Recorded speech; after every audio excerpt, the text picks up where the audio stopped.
As some of the Imperium's finest, their tactics and subterfuge warfare make the Raven Guard some of the most feared of the Adeptus Astartes, with their speed, stealth, and precision. In this video, we'll be showing you how to paint a Space Marine Terminator in the colours of the shadowy Raven Guard. We'll be painting efficiently, so you'll be able to get your Terminators ready to defend the Imperium on the battlefield in no time at all. And by following this guide, you can easily paint any other Raven Guard in your collection, and soon you'll have a whole army ready before you know it. If you're new to painting, you can check out the Citadel Colour Painting Essentials videos to learn all about paints and techniques. The paints we've used are on the screen right now. These are the colours of the Raven Guard, but remember, you can paint your miniatures however you like. Also on the screen now is any additional equipment we've used, but feel free to use whatever brushes you're most comfortable with. The first thing we need to do is undercoat the miniature, and for this we've used Chaos Black, as the majority of this model is in black.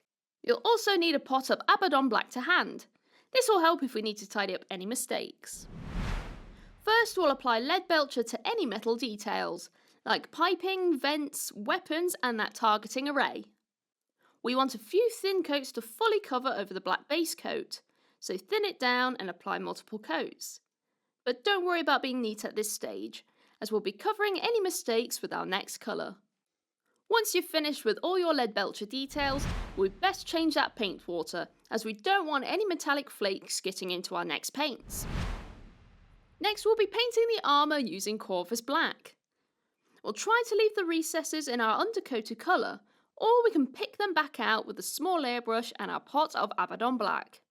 A few thin layers of this colour will cover over smoothly and cover any Lead Belcher smudges. So use different brushes to make sure you get the right coverage for the size of area you're painting. Next we'll apply Corax White to the right shoulder pad, chest eagle and parts of the Power Fist. You may find that you have to apply 2 to 3 thin coats to get a nice solid white colour over the black, so let each layer dry to get a nice smooth finish.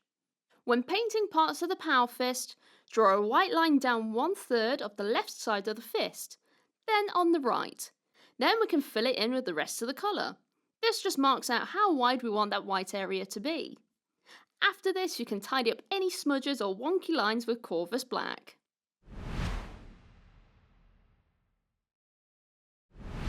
And with the whites dry, we can move on to painting the Crux Terminatus in Celestra Grey. A couple of thin coats will be enough to fully cover over the black undercoat. So just be careful around the edges, as we don't want to get any of the grey onto the armour or other details. If you do though, you can tidy back up with Corvus Black or Corax White depending on the area. Now we'll paint the parchment with Wraithbone. This might be only 1 or 2 small details, so it won't take long to paint. Just make sure you avoid any other details and make sure you leave the paint to dry smoothly. As it's near the black details, if you do smudge this colour, don't worry, just leave it to dry and tidy up afterwards. Next we'll apply Mephiston Red to the lenses and the Purity Seal wax. Just apply this like all of the other base paints we've used, in small thin layers. When it comes to painting the lenses, just take your time and use the smallest brush you have. You can always tidy up any mistakes afterwards. When all those paints are applied and fully dry, we'll apply Nuln Oil in 2 ways. We'll use it straight out the pot to cover over the Lead Belcher details. Then we'll thin down Nuln Oil with a little drop of water. Then we'll apply it over the Crux Terminatus, Mephiston Red details, Wraithbone Parchment and the Corax White Chest Eagle. With that shade now dry, we'll highlight the silver details with Stormhost Silver. We don't need to go over the top with this, we just want to pick out those most prominent and visible details. The bolter ammo clips and the piping look great with this colour. Then we'll highlight the black armour with Mechanicus Standard Grey. We'll thin down the paint and roll the brush on the palette to get a point. This also really helps to remove any excess paint. Now we're ready for highlighting. We'll be highlighting areas that are more visible, like the top of the armour, the Power Fist, legs and chest.